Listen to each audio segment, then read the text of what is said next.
3. Halo semuanya, balik lagi di Ponstan Podcast Spontan. Oke, mungkin kita perkenalan dulu kali ya. Halo semuanya, aku Zahra. Halo, aku Marsha. Halo, aku Aika. Aku Lady. Dan aku Gaila. Oke, hari ini kita mau bahas apa ya? Kalian ada yang mau dibahas? Aku ada nih. Apa? Kalian tahu kan kalau misalnya nih kita sebelum ini punya program yang namanya IISMA. Yang kita bisa ambil kuliah di luar negeri. Iya. Udah nggak ada kan programnya? Iya, padahal kalau ada aku pengen banget ke university impian aku.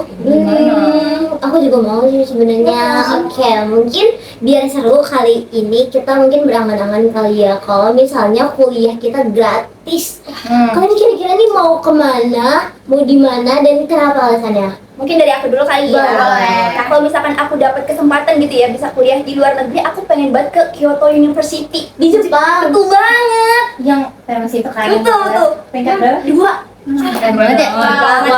Oke. Terus selain itu, aku tertarik banget karena kalian nonton Clash of Champion kan season 2. Amara. Oh iya, cantik gitu kan. Betul Dia banget. keren banget. Dia dari mana? Kyoto. Betul banget. Makanya aku tertarik nih sama Kyoto University. Selain itu, Kyoto University juga punya filosofi namanya Jugo no Gakufu yang artinya apa tuh? Apa tuh? Sih kebebasan akademik bagi mahasiswa yang ada di universitas itu. Iya, jadinya mahasiswanya itu nggak cuma ngafal materi aja, tapi mereka juga dapat mengembangkan ide, melakukan riset dan lain sebagainya.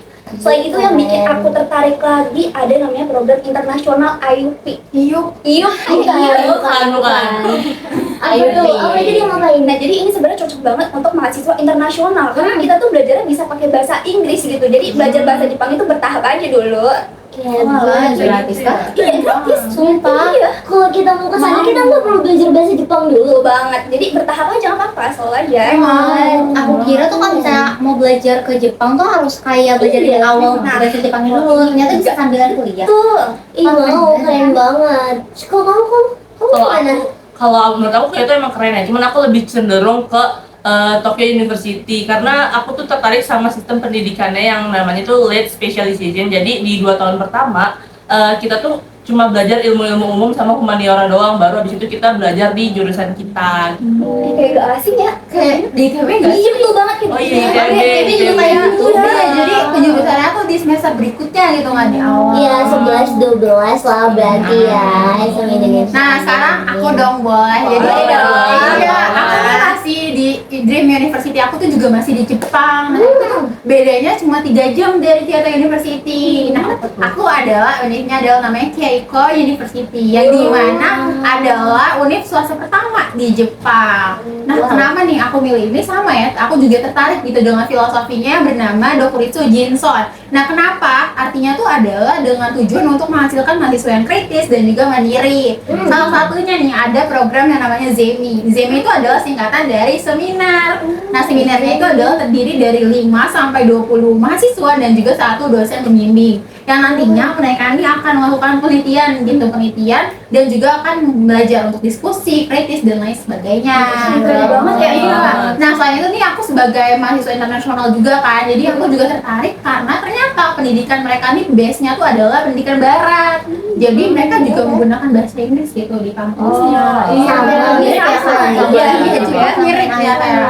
Terus selain itu ada satu lagi. Jadi tuh di Keiko University ini menghasilkan alumni yang keren-keren banget gitu.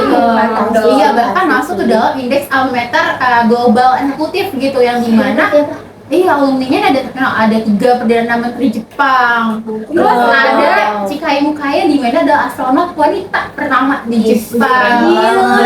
Iya, jadi emang nih Keiko University ini pemberi kerja paling tinggi gitu ya di Jepang. Jadi kalau misalnya aku masuk ke sana nih aku nggak takut lagi nih sama kehilangan 19 juta. Tapi jadi jamin kalian. Iya, aku nggak perlu takut lagi gitu buat Jujur keren banget di Jepang. Bener banget. Sumpah dari kalian kan masa ke Jepang ya. Tapi Iya. emang jujur menarik. Tapi aku ada satu nih. Aku malah pengen ke Korea. Sumpah aku juga pengen. Aku juga. Iya sih, kan tuh keren banget. Ya teman-teman tahu nggak sih sekarang tuh kan aku lagi suka banget ya nonton drama Korea. Iya. Aku juga udah lama banget K-popers sejati dan lama. Nah, di masa-masa aku suka K-popers itu, aku juga ngulitin banget nih tentang Korea Selatan, terutama tentang sistem pendidikannya juga. Dulu kayak mulai kepo sama kampus-kampus top yang ada di Korea Selatan gitu. Teman-teman tahu nggak sih kalau misalnya di Korsel itu ada istilah SKY? Aku tahu, S-nya tuh SNU. Kayaknya Korean University. Iya Yonsei. Bener banget. Jadi SKY itu adalah 3 top university yang ada di Korea Selatan. Nah, tapi di antara 3 universitas itu aku pengen yang paling aku highlight itu yang tadi disampaikan Kayla, SNU atau Seoul National University. Bener banget. Dan kalau nggak salah aku juga sempat nonton salah satu variety show pendidikan yang di Korea namanya University War. Sumpah, iya itu University War.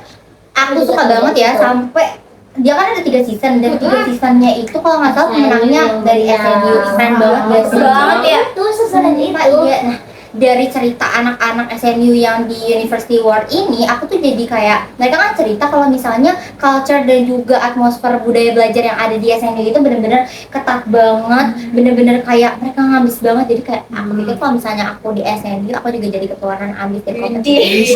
Motivasi ya. Amin. Amin. Itu yang kayak aku tuh suka banget tahu sama budaya belajar satu ini namanya Hagwon kalau nggak salah.